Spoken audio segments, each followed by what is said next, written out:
Cette émission est présentée par Télé Élan. Vous êtes enfin aux commandes. Pour en savoir plus, visitez Rogers.com.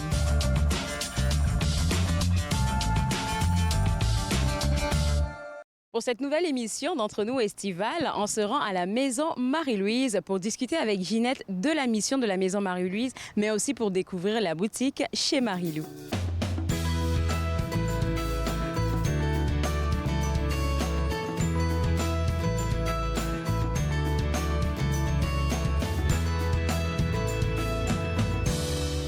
Merci beaucoup de nous recevoir ici, Ginette, à la Maison Marie-Louise. C'est toujours un plaisir pour moi de venir parce que je sais qu'après, je vais aller choper à la boutique. Mais tu sais, on parle de la Maison Marie-Louise dernièrement beaucoup. Mais j'ai envie qu'on parle un peu de ton lien avec la Maison Marie-Louise.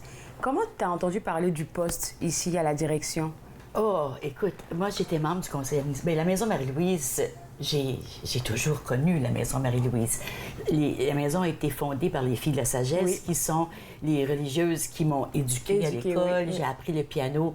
J'avais 5 ans quand j'ai commencé à mes leçons de piano au couvent par des Filles de la Sagesse. Ma sœur, ma tante est Fille de la Sagesse, mais ma tante, une de mes tantes, Gisèle Lalonde, ma mère, ont été éduquées. Donc, les Filles de la Sagesse ont toujours fait partie de ta vie, oui. Donc, la Maison Marie-Louise, je la connais depuis qu'elle existe.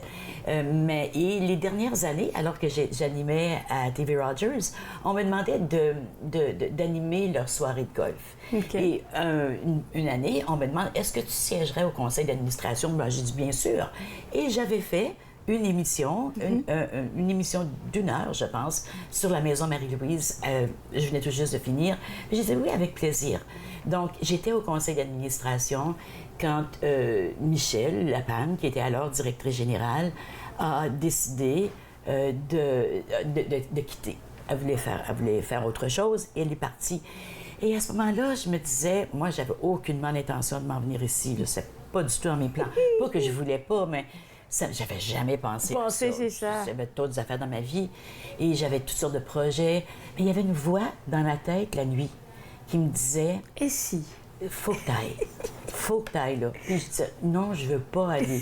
Je veux pas. Surtout on avait reçu au conseil d'administration une lettre des Filles de la Sagesse qui étaient les bailleurs de fonds qui nous donnaient la maison, mais qui disaient, écoutez, là, vous allez nous dire, là, une fois pour toutes, là, pour qui vous existez, qu'est-ce que vous faites que les autres font pas, comment vous allez vous organiser et vous financer pour le faire, parce que nous autres, on peut plus vous financer. Ça marche plus, là. On peut le faire encore 1 an, 1 an et demi, mais c'est tout. Donc, là, je me disais, ben là, cette lettre-là, moi, j'étais vraiment contente d'avoir cette lettre-là parce que je voyais qu'il y avait un trésor dans cette place-ci. Il y avait un besoin aussi. Oui, il y avait un besoin. Il y avait un trésor, mais je ne savais pas ce qu'il était. Je ne savais pas.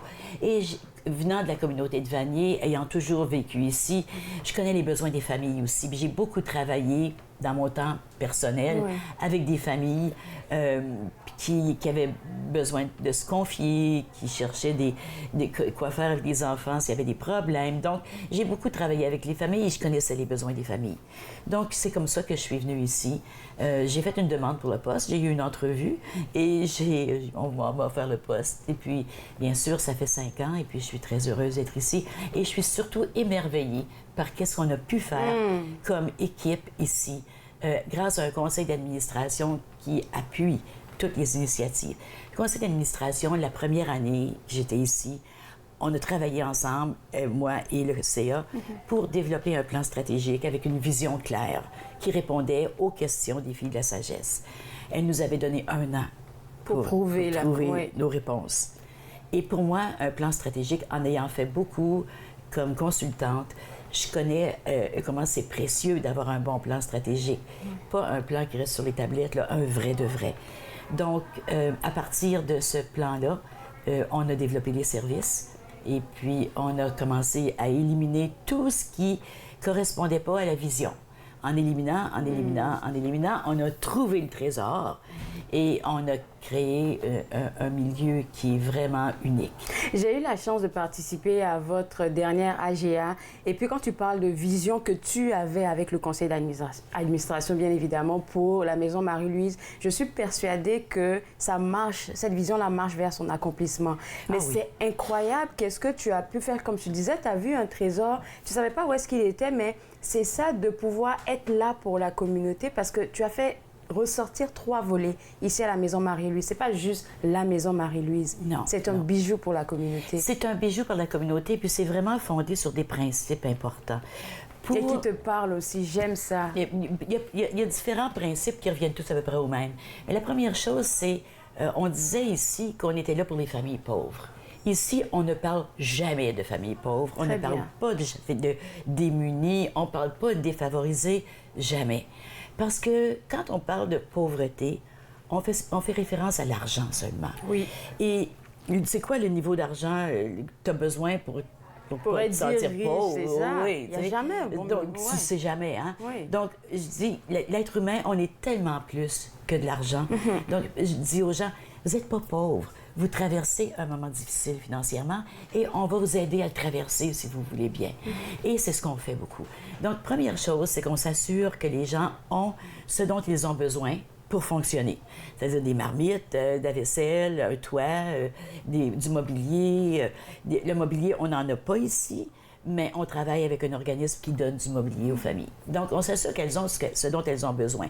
On les aide à se diriger à l'école, les parents, soit pour des cours, à comprendre le milieu du travail ici, à comprendre le milieu de l'université, des collèges. Donc, ça, c'est notre service d'entraide familiale. On appelle plus ça aide-famille, on appelle ça de l'entraide familiale. Oui. Donc, on donne et on écoute et on guide les familles vers les ressources ou vers une compréhension du tissu social ici. Je dis ici parce que beaucoup de familles viennent d'ailleurs, mais pas toutes les familles qui viennent ici viennent d'ailleurs. Beaucoup sont nées ici puis vivent ici depuis toujours. Donc, le premier principe, c'est le premier service, c'est s'assurer qu'ils ont ce qu'ils ont besoin. C'est l'entraide familiale. Deuxième chose qu'il faut faire, c'est, on dit, élever leurs ambitions. Up their ambition en anglais. Je trouve que l'expression en anglais elle dit mieux. On veut qu'ils s'élèvent dans leur qu'ils sachent qu'ils ont droit à la beauté, qu'ils ont droit à la bonté, qu'ils ont chacun d'eux qui ont un cadeau à offrir. Personne n'est venu ici par hasard. C'est ce que j'allais dire. Tu dis ça tout le temps. Personne n'est venu ici par hasard. On est tous venus avec un cadeau, avec quelque chose. À offrir. C'est pas nécessairement un artiste. On n'est pas tous des artistes, mais on a peut-être une capacité d'entrer en communication avec les gens. On a peut-être cuisiné. On a tous quelque chose qu'on aime faire pour donner aux autres. Donc, on aide aux gens à trouver ça, cette lumière-là à l'intérieur. Et ce que je dis au personnel tout le temps, c'est ne voyez que la lumière dans l'autre. Voyez pas d'autres choses. Oubliez la culture, parce que la culture, des fois, ça peut être une entrave. Ben oui. Il y a beaucoup de choses qu'on dit, c'est culturel, alors que c'est vraiment des habitudes.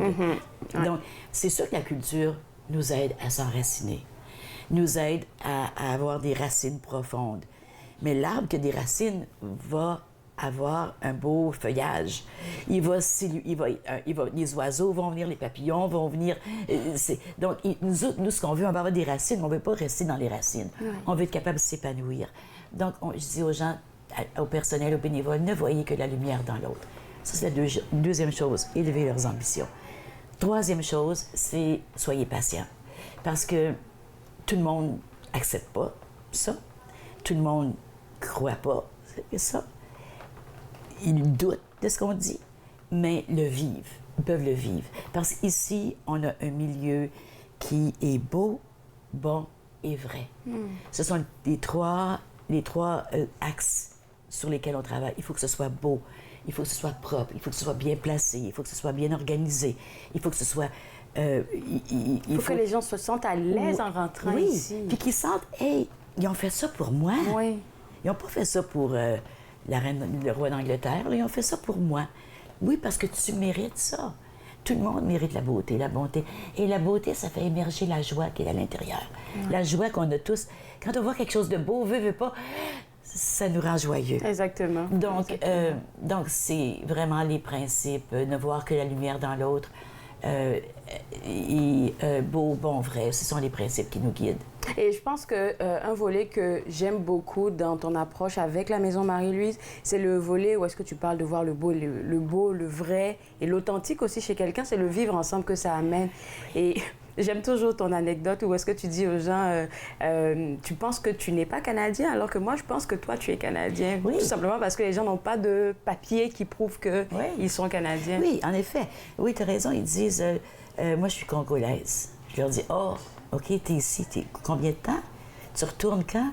Je dis, ben non, je reste ici, je suis ici. Oh, t'es ici. OK. Bon, ben si, je leur dis, écoute, si on marche sur le même trottoir à tous les jours, si on respire le même air à tous les jours, on va dans les mêmes magasins à tous les jours, nos enfants, nos petits-enfants vont dans les mêmes écoles. Mais moi, je suis Canadienne, tu dois être Canadienne, toi aussi. Oui. Puis là, les gens me disent, merci. De m'accepter, oui. Oui. Tu fais. Ben, souvent, ils me disent, ben, j'ai pas mes papiers. Tu penses que je m'en fiche des papiers? Moi, il y a un papier. Le gouvernement s'occupe des papiers. Moi, je m'occupe pas des papiers. Moi, je m'occupe de... Des fois aussi, ils viennent pour des services puis ils veulent me montrer leurs papiers. Je leur dis, non, on n'a pas besoin de papiers ici. Oui. T'es que toi, là, c'est assez. Là. Toi, c'est tout ce que j'ai besoin. T'as pas besoin de papiers. Mais, donc, oui, on leur dit ça. C'est... T'es Canadien, tout le monde est Canadien ici. T'es Canadien congolais, Canadien sénégalaise, Canadien ivoirienne, Canadienne djiboutienne, Canadienne algérienne, tu peux être Canadienne. Et qu'est-ce que je trouve impressionnant, Claude, quand j'arrive, moi-même, je trouve ça, je m'émerveille à chaque fois, c'est quand j'entre puis je vois que on a dans les personnels, il y en a une qui vient de Djibouti, il y en a une autre qui vient d'Haïti, il y en a une qui vient d'Algérie. Il y en a une autre qui vient du Québec. Moi, je viens de l'Ontario. Une qui vient du Congo. Une qui vient du Cameroun. Une qui vient du Burkina Faso. Puis, on travaille ensemble sans jamais penser à ça. À la culture, à... Non. Parce que la culture, oui, la culture, c'est correct. Je respecte la culture des autres. Si tu veux porter les foulards, c'est correct. C'est ta culture, c'est ta foi, c'est correct. Mais ça ne m'empêche pas d'entrer en communication avec toi, oui. De lumière à lumière, tu sais. Donc, c'est ça. Écoute, je vais te garder avec moi, on va prendre une pause et juste après, on va parler de cette grande famille-là que tu as réussi à instaurer avec ton équipe et puis on va s'affairer un peu pour savoir comment la boutique chez Marie-Lou fonctionne. Ah, bien sûr, hein? Vous regardez Entre nous exclusivement sur les ondes de TV Rogers.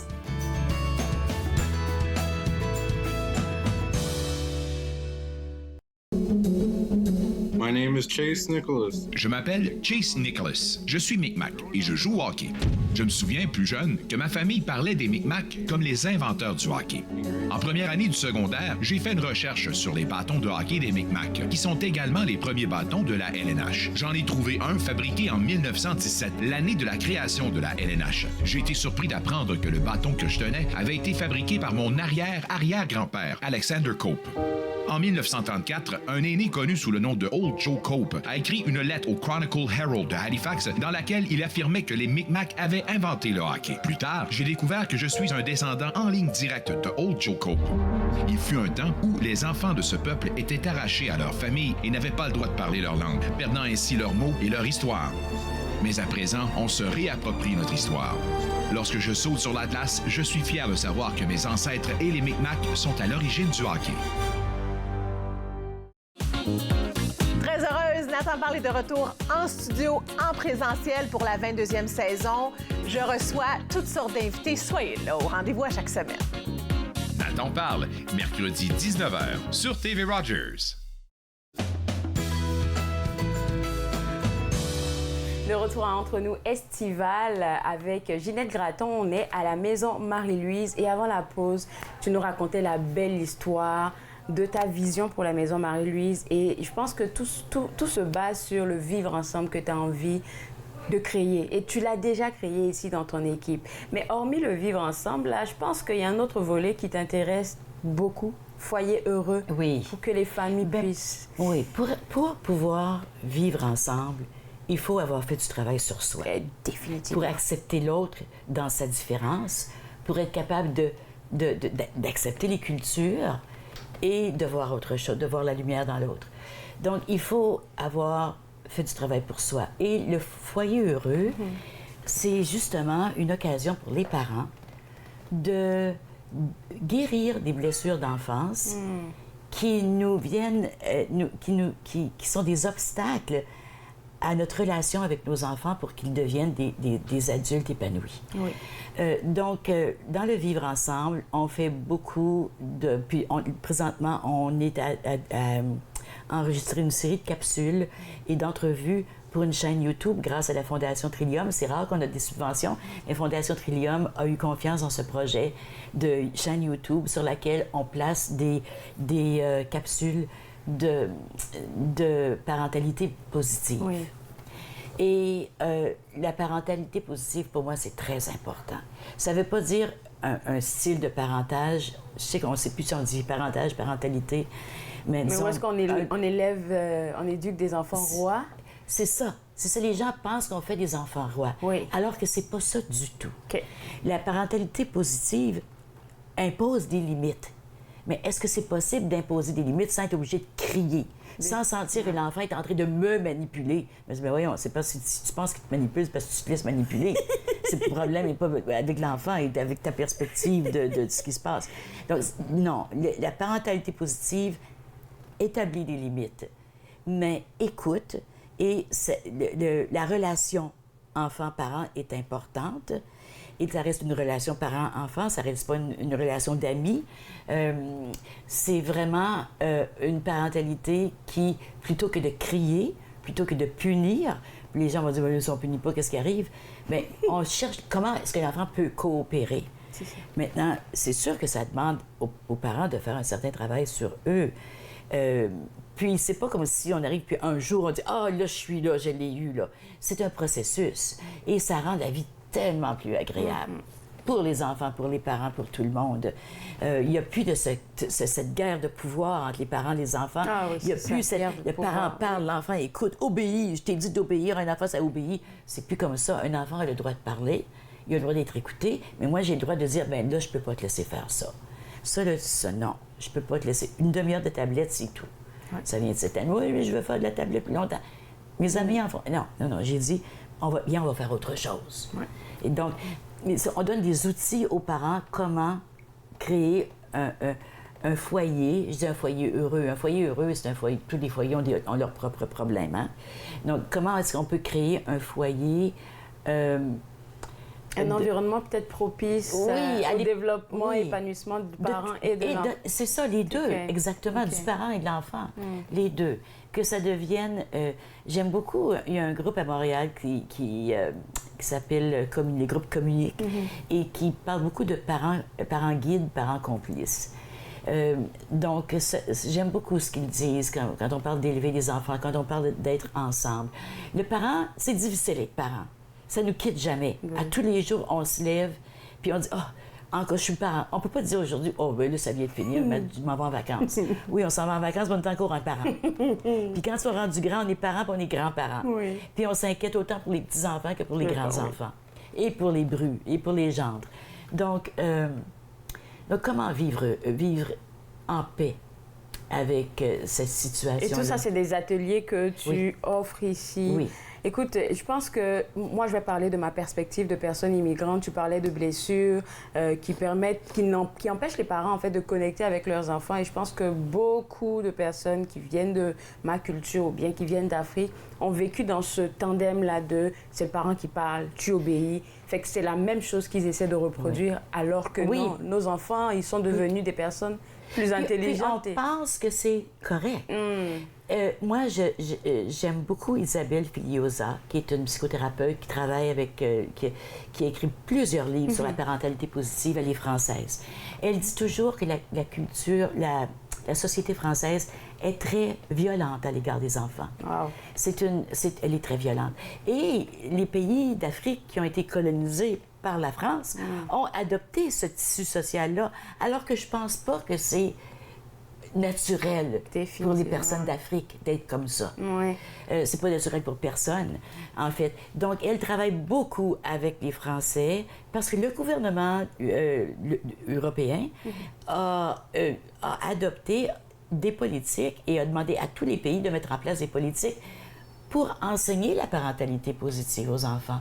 Parce que c'est pas normal d'être violent avec les enfants. C'est pas normal de laisser les enfants à eux-mêmes. Moi, je dis toujours aux parents, lisez des histoires, prenez du temps avec votre enfant. Tu sais, c'est drôle, on a une section ici de livres que j'aime beaucoup. Ici, c'est des livres d'adultes.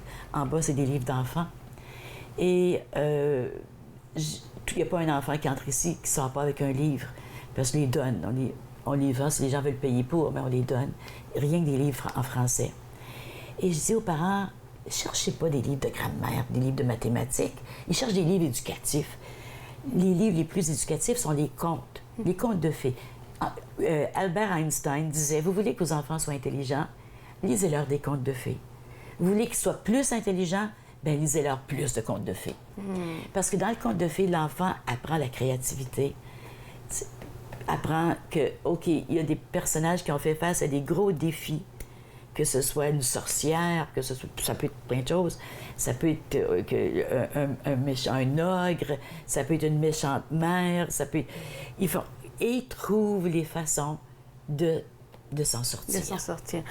Écoute, il va me rester 2 minutes, malheureusement. Tu parlais de beaucoup de la section des livres. On va aller la voir, mais je suis bien curieuse de savoir. Tu sais que bon, moi je le sais, peut-être que vous ne le savez pas, mais la maison Marie-Louise reçoit de tout.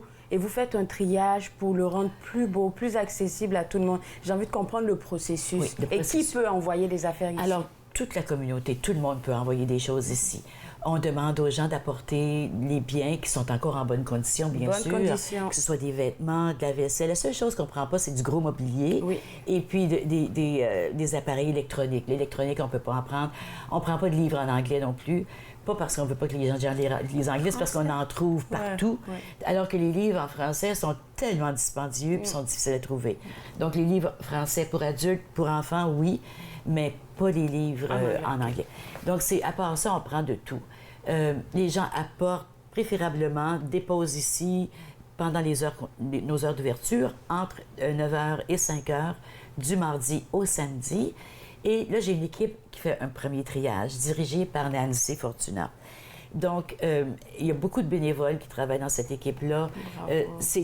On a beaucoup de stock. En moyenne, 45 équivalents de sacs par jour. Wow! Sacs ou boîtes. C'est beaucoup. Merci à la communauté. Ah oui, la communauté est d'une générosité absolument incroyable. Les gens nous apportent des belles choses. Tu sais, la boutique, c'est beau. Donc, on fait un premier triage et ensuite, c'est descendu en bas. Là, le système d'entreposage, ça nous a pris quelques années à le développer parce qu'il faut retrouver les choses. Là. Il faut trouver les pantalons pour hommes d'hiver, les chandails à manches longues de femmes d'été. Donc, tout est vraiment organisé.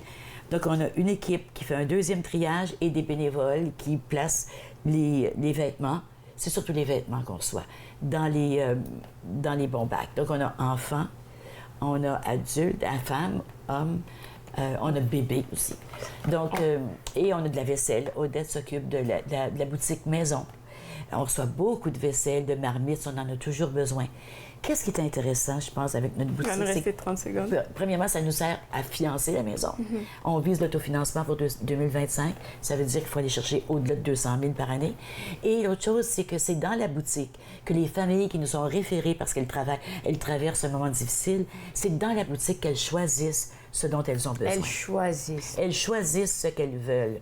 On leur dit, bon, voilà, tu as 80 $. Puis 80 aussi, tu peux avoir beaucoup de choses. Là. Oui. En ce moment, il y a un spécial pour l'été, là. Monsieur, madame, là, venez-vous-en. Oui, écoute-toi. Mais je suis en train de penser même à continuer toujours comme ça. Ben écoute... 3 vêtements pour 10 $, là. C'était pas n'importe... C'est beau.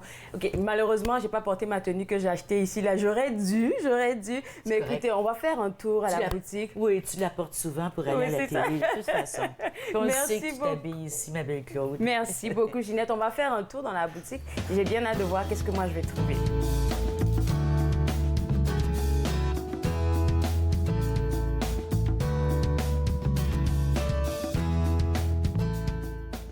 Regardez qui je viens de trouver ici à la maison Marie-Louise, la présidente de la maison Marie-Louise du conseil d'administration. J'ai envie de te demander, Lynn, qu'est-ce qui te rend fière? Oh, moi, ça fait longtemps que je suis avec Maison Marie-Louise, ça fait plusieurs années. Et puis, le fait qu'on se soit rendu à remplir notre mission et vision qu'on a élaboré pour la maison. Le fait qu'on offre les services tellement importants pour les familles, la beauté de la maison, parce que c'est ce dont les clients nous parlent très, très, très souvent. C'est à quel point c'est beau. Ils se sentent dignes, ils se sentent bien quand ils viennent ici. Je pense que ça me rend très fière. Tu as dit un mot qui est super intéressant, super important même, la dignité qu'on veut redonner aux familles. Et quand je parlais avec Ginette tantôt, elle parlait de ne pas mentionner ici dans la maison qu'il y a des familles pauvres. Non, vous passez une mauvaise passe. Je pense que tu partages la même vision que Ginette. Absolument. Je pense que c'est Ginette qui était... Mais Ginette est à Vanier depuis très longtemps, donc elle connaît les familles ici. Puis c'est ça. Ils vivent des moments difficiles. Ça peut être pour différentes raisons. Ça peut être qu'ils viennent d'arriver. Ça peut être qu'une femme a quitté un foyer difficile pour elle. Ils vivent des moments difficiles, puis ils viennent ici. Puis le fait que c'est beau, le fait que ça n'a pas l'air d'une friperie. J'ai rien contre les friperies, mais ici, c'est plus une boutique. Puis ça s'appelle une boutique, puis ça a l'air d'une boutique. Je pense que ça leur donne beaucoup de fierté. Ils se sentent très bien d'être ici. Ouais, c'est bon. Et puis, moi, j'ai envie de te poser la question, puisque ce serait quoi la vision future pour la Maison Marie-Louise en tant que présidente? Qu'est-ce que tu vois dans les prochains 2 ans, 3 ans, 5 ans? Bien, j'espère qu'on puisse devenir beaucoup plus indépendant financièrement, étant donné que c'est mon rôle en tant que présidente, il faut penser à l'argent. Alors, en ce moment, on a été très, très, très chanceux que les filles de la sagesse qui ont parti de la maison, les dons qu'elles ont faits nous permettent de continuer, mais c'est de continuer à travailler la boutique, à ce que les gens, évidemment, nous offrent des dons parce que nous n'avons aucun appui financier gouvernemental, aucun.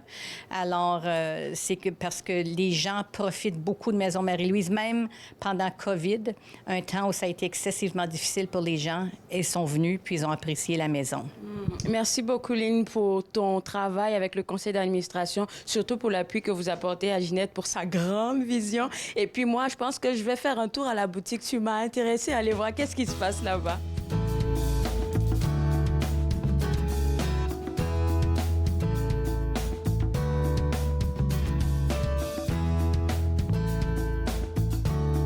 Nous sommes à l'intérieur de la boutique chez Marie-Lou avec moi 2 personnes qui travaillent ici, Odette et Anastasie.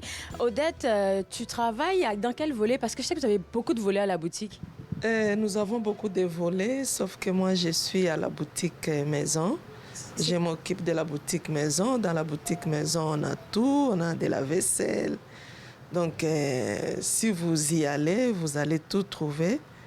Sauf que c'est pêle-mêle. On ne les range pas comme c'est rangé ici, là. Mais les gens aiment fouiller. Ce qui fait que, bon, on laisse les choses pour que les gens en profitent pour fouiller. Quel est le plus beau souvenir, ou peut-être l'un des plus beaux souvenirs que tu as, toi, de quelqu'un qui est venu magasiner ici, qui s'est dit « Waouh, merci » ou je sais pas, n'importe quoi? Bon, les gens, quand ils viennent, ils trouvent ce qu'ils veulent. Et puis, bon, quand ils partent avec, des fois, ils reviennent pour nous dire « Waouh, j'ai cherché ça, mais je suis arrivée ici, j'ai trouvé. » Il y a des gens qui vont aussi de l'autre côté, ils cherchent. Mais quand ils arrivent ici, ils nous disent « Waouh, j'ai beau marcher, mais dès que je suis arrivée ici, j'ai trouvé ce que je voulais. » Et ça doit faire vraiment tout un honneur.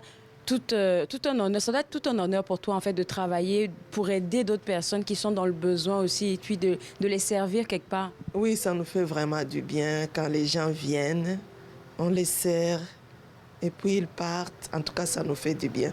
Merci. Et, on aime beaucoup la maison, on aime travailler. Alors, toi, Anastasie, ce que j'ai entendu dire, c'est que tu es arrivée au Canada, ça fait 2 mois, mais ça fait 1 mois que tu travailles ici. Et parle-nous de ton expérience ici, à la Maison Marie-Louise. Vraiment, dès mon interview, je me suis sentie comme à la maison. D'abord, il règne une telle chaleur ici. On a des mamans, des grandes sœurs, vraiment, tu te sens en famille. Et je me suis très bien intégrée pour quelqu'un qui est arrivé. Ça fait juste 2 mois. Et puis, je pense que ça te donne en même temps la pensée que je dois aussi faire pour d'autres personnes qui viennent d'arriver. Ah, bien sûr, c'est ce que je fais. Je donne, car nous recevons aussi beaucoup de nouveaux arrivants. Et je fais pareil avec eux. Je leur donne un accueil chaleureux, comme dans une maison. Merci beaucoup à toutes les deux. Je vais vous laisser aller travailler. Peut-être que je vais aller venir voir en bas qu'est-ce que vous fabriquez là-bas.